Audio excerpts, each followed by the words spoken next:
Hi, guys, and welcome to Place Space Podcast. On today's episode, we're going to be talking about responding back to reviews.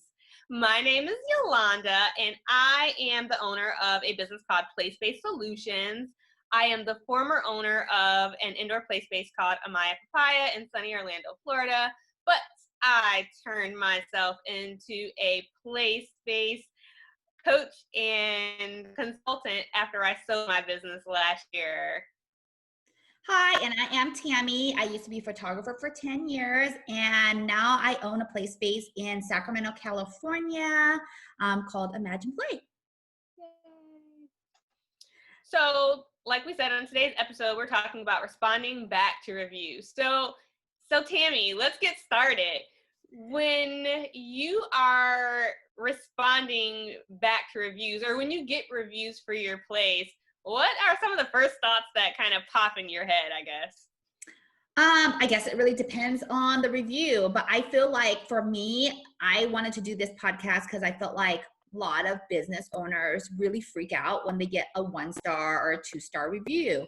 So I really wanted to talk to you guys about how to properly respond back to those reviews, just because I feel like there are a lot of business owners that when you read their response, you're just kind of like, that really is not the right way to respond, you know? So I really think there is a proper way to respond. And you even said in your notes, not every customer is going to be right. But there is, and even if they are right, there is a proper way to tell them that they are wrong without actually saying that they're wrong. True. So I'll start here. When I was getting reviews for my play space, one of the things my husband always said to me was, don't cut off your nose in spite of your face. When he started saying that to me, I was like, what the heck is this man talking about? And what does don't cut off your nose in spite of your face mean? But as time went on, what I learned was that kind of meant in the moment, don't think about that bad review or even that good review as anything but a review. It just kind of is what it is. It's someone's opinion about what you're doing. If you think that you're doing is good, then go with that. If you feel that what you're doing can be improved upon based on the feedback that you've gotten, use it. Everything is not always a bad thing. So that's the first thing that I would say about reviews, is that you just want to make sure that you're taking it as it is and just looking at it for what it is, you know? Yeah. Everything should be taken with a grain of salt, and just remember that, again, yeah, it is their opinion. Not everybody's going to be your customer, as we have said in many, many other videos. But I do want to talk about when somebody gives you a review where you're really like, when you really get taken aback and be like, no, that person is totally wrong, and I'm so offended, and actually even getting angry over it. Yeah. I feel like one of the things that people do wrong when they are responding back to reviews, and I see so many business owners do this, is that they respond to it right away and they are angry in their texts. Okay. And when people, I feel like the response to a review is as important as the review itself. So if somebody is writing a negative review about you, the way you respond back can potentially detract or attract a customer. So just remember that when you are trying to respond back to reviews. So I always suggest waiting at least 24 hours before you respond back. They don't need to hear back from you right away. So, don't worry about that. Just, take a deep breath, sleep on it, think about it some more, and wake up logical about it, and then respond back. Gosh, you bring up a really great point, Tammy. So totally, you don't have to respond right away. Honestly, I know when I'm writing a review for a place, I'm not looking to get a response. So ultimately, I think when somebody's writing a review, they're writing a review and just putting their opinion out there. And they're usually not really even looking to get a response. Usually if someone wants a response, they're going to send you an email, right? They're going to say, hey, this happened at your place. This is my opinion about your place. and they're going to leave it open-ended for you to be able to respond. I think with a review, it's one of those things where they're just putting their opinion into the universe for everyone else to see what their opinion about their experience was. Now, you as the owner, I think when you are thinking about responding, totally do what Tammy just says. 24 hours at least is a good place to be, if not more. But then when you do respond, it's really important to be professional and to validate that customer. Ultimately, they could possibly not be your ideal customer anyways. They might just be a person that's going to complain anyways. Or they may be your ideal customer and they just may not have understood something the right way, or something just may have happened wrong in that moment at your space. So make sure that you validate them for their feelings about what they've said in that review. And then going forward, understanding that sometimes they're not always going to be right about what they're saying. So you can explain the situation in a professional way. And I would say when you're responding, keep it short and concise. Stick to the facts. Don't put your feelings into the response if you are writing a response. Keep it factual, and always make sure that you validate that customer in their feelings about whatever's going on. Yeah, I definitely agree with that. And then also to the fact that, to keep to the facts, try not to use you or I in the response, because what happens is it sounds like you're blaming them for stuff.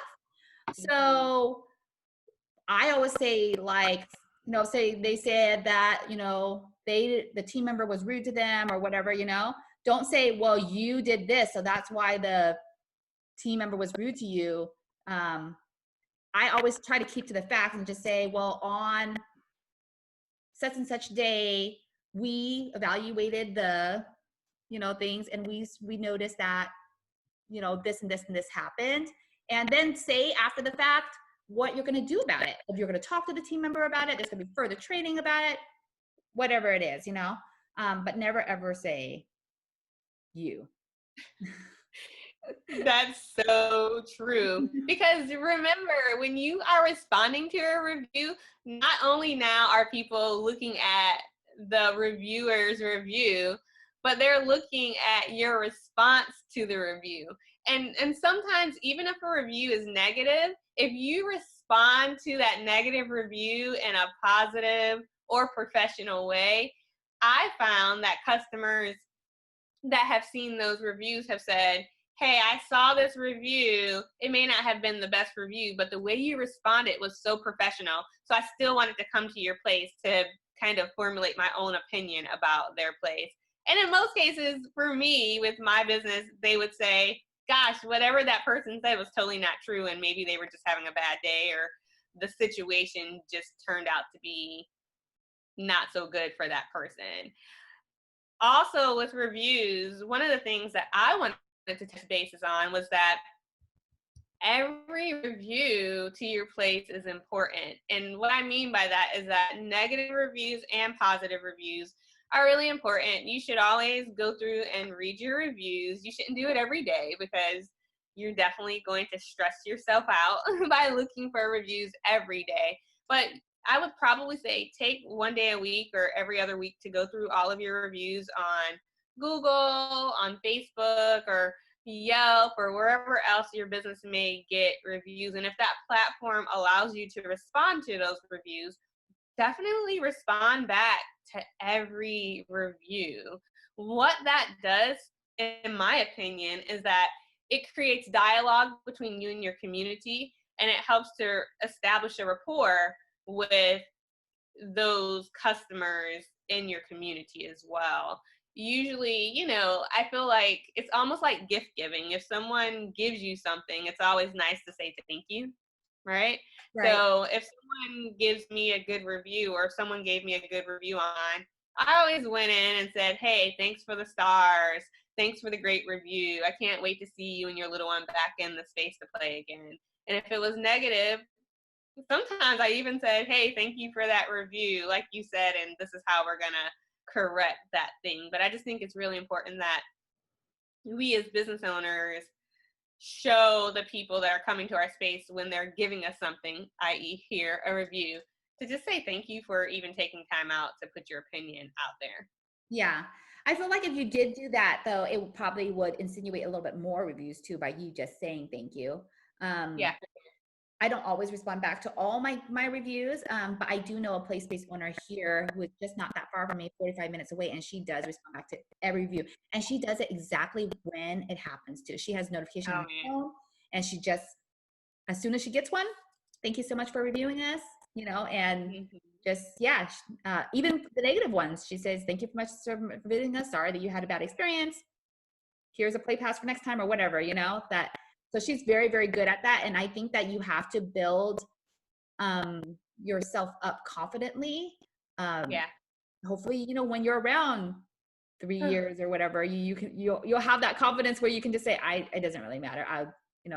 Here it is, Let's talk about that for a minute. You bring up an interesting point that's really not in either one of our notes for today. Mm-hmm. Let's talk about, for just a moment, how reviews affects us as business owners. I know for me, there were some times that reviews would totally cause me to have a bad day. In some cases, a bad week.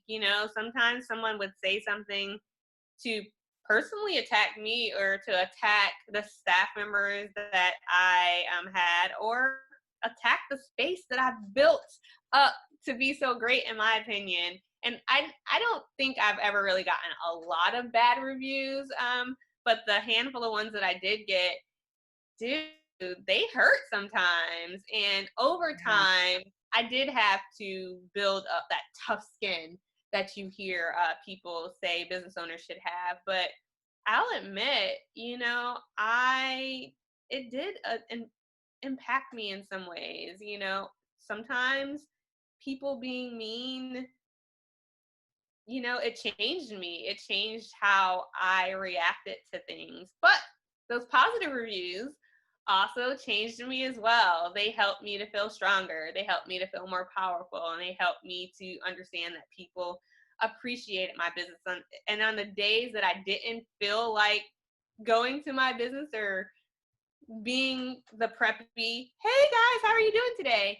Those reviews helped me to understand that my space was important to my community. So I think that it's important to understand reviews from that perspective as well, and to honor your mental health when dealing with these opinions of people, as well as that. It's kind of like social media, how people talk about social media these days, how it impacts our mental health. And just remembering that when it comes to responding to, reading, and just dealing with reviews from customers, is that it can affect your mental health as well, and just being aware of that. Yeah, I think I feel like it gives you a lot of anxiety, and that's one of the reasons why I don't check my reviews very often anymore, just because I don't want to be in the headspace where, I'm stressed out all the time. I feel like for business owners, they don't talk about this as business owners, that you have to have really tough skin. I mean, in certain businesses, they do tell you that, right? Well, you want to be a model? Well, you better get tough. You got to get thick skin, things like that. But they don't say, if you want to be in business, you better have thick skin, So, so that is something that if you are starting out, something to be prepared for. People are going to want to know who you are. If you're the face of the business, they're going to ask you when they come in, are you the owner? Things like that. And sometimes when they do know that you're the owner, that can be hurtful to you, because sometimes people can't separate you as a person from the business that they're trying to review. The other thing I want to talk to you about is, because you just basically said, respond back to all your reviews, but I want to just tell you, do not respond back to any type of reviews that are posted in certain Facebook groups, like mom groups. So I feel like yesterday there was. I agree with that totally. Yeah. Yesterday there was a post that, and somebody tagged me in it. They tagged my business in it. And then some girl that knew me personally tagged me in it. And then my Oh, friend texted me and said, hey, did you see this on the mom group? And then I called my friend back because she was my close friend. I just said, oh, I'm not going to respond back to it. And then I said, I told her that I made a point of never responding back to the ones in mom groups because it's a mob mentality.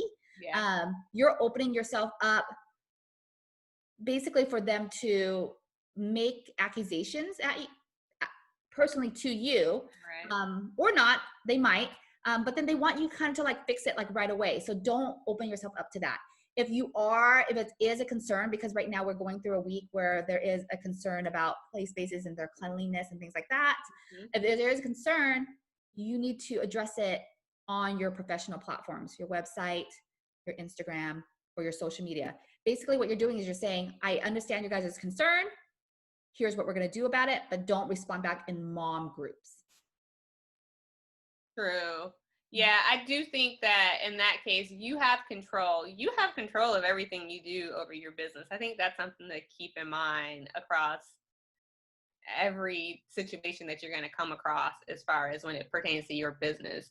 You have the capability to take control over it however you want to take control over it. And moms groups, I used to really allow my community to be a part of that dialogue, meaning that if someone would tag me or my business, I would say, especially if they tag me personally, I would inbox them and say, hey, thanks for messaging me about that. If you have an opinion about it, feel free to voice your opinion about the situation.